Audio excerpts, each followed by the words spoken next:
Hi, I am Dr. Aruna Jagdish. I've been in pediatric practice in Bangalore for the last 27 years. And being a general pediatrician, I cover most of the fields of pediatrics.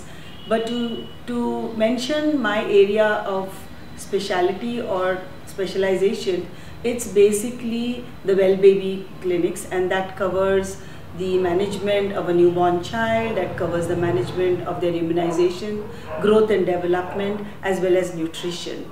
The other aspect which really keeps me very busy and interested is community pediatric work.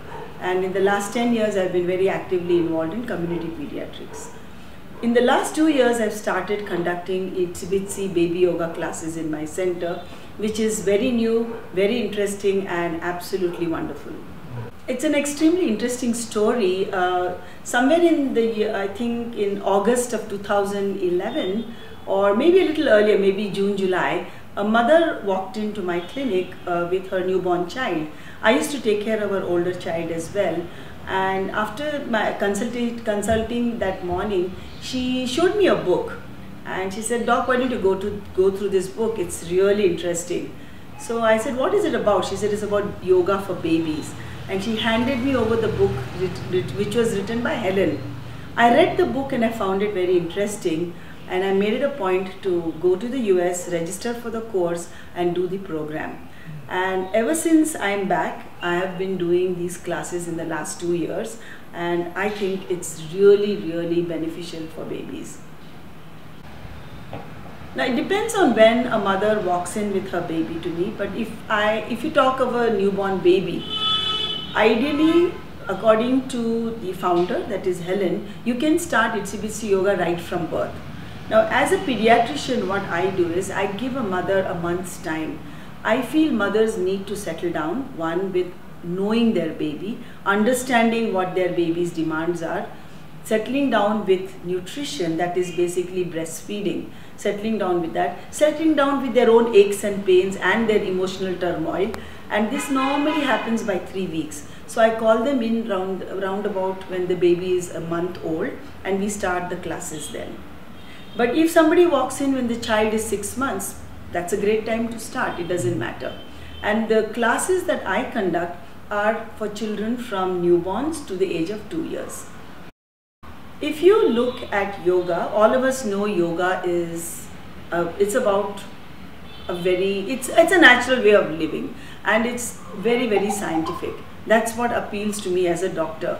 Now, when I look at yoga, especially for the babies who come to me, the immediate benefit, the first and the most important benefit, is the mother and child bonding. It's the most beautiful time a mother can spend with her baby. Usually, if you look at young moms, if you look at a mother, especially a first-time mom, you notice that she's very harassed. She's very short of time, lack of sleep, and she's very confused. The most confident girl also cannot believe in herself that she can make the right decisions for her child. And in India especially, they have many people guiding them and telling them what to do with their babies all the time. When they come for this Itsy Bitsy yoga class, it's about them and their child. It's about, feeling the baby, exercising with the baby. That brings in a lot of confidence, and that to me is the most important thing. Another thing that works very well is when you keep doing these exercises, it brings down the fussiness, the restlessness in babies, and it works really well for babies who are gassy and who get colic. Now, as a pediatrician, 3 years ago, when somebody walked in saying my child has evening colic, I used to tell them, this is common, it's going to pass, don't worry, burp the child, walk around with the child, sing to your baby, and maybe give the medicine as a last resort. And that's all, that's what I would do. But you need to really see a child in colicky pain. You need to be a mother of a colicky baby to know what colic is. So when I have seen the results with Itsy Bitsy yoga with colic, I just advocate it to every mother today. Now, yoga can be done at any time of the day. It could be in the morning, afternoon, evening, it really doesn't matter. Now, when it comes to babies, basically one has to remember that in baby yoga, the mother is conducting the yoga on the child. That means the baby is passive. So the baby, you're going to be doing every exercise on the child. The most important thing is that there is a time gap between feeding and doing the yoga. Usually I tell mothers to feed the child at least half an hour before they bring them in. When a child is fed half an hour earlier and you make them lie down and you start doing exercises, they're not uncomfortable. Again, if you have given them that much time, then they're also comfortable and happy to do yoga because they're not hungry. So feeding the child half an hour earlier is important. 2, it's important that they're wearing minimal clothes and loose clothes. They shouldn't be covered head to toe because you need to move their limbs. So that's very important. Number 3, it's very important that you learn from a person who's trained and that you do the positioning as well as the postures properly. A mother should not be teaching her ayah or her husband to do this on the child. If she has practiced and she has learned, she should be performing this on the child. I think these are the 3 main tips every mother needs to remember. When a mother walks in to do baby yoga with me, the first thing I see is that she's comfortable. In fact, I always tell my staff when a mother walks in to do baby yoga, first tell her to sit down, relax a little bit, offer her a cup of tea or coffee or whatever she wants. Let her sort of get into the space of having come for yoga, and then they come into our room where we do yoga. Both the mother and child need to be comfortable. The child should have been fed at least half an hour, 45 minutes earlier, and we just start the session then.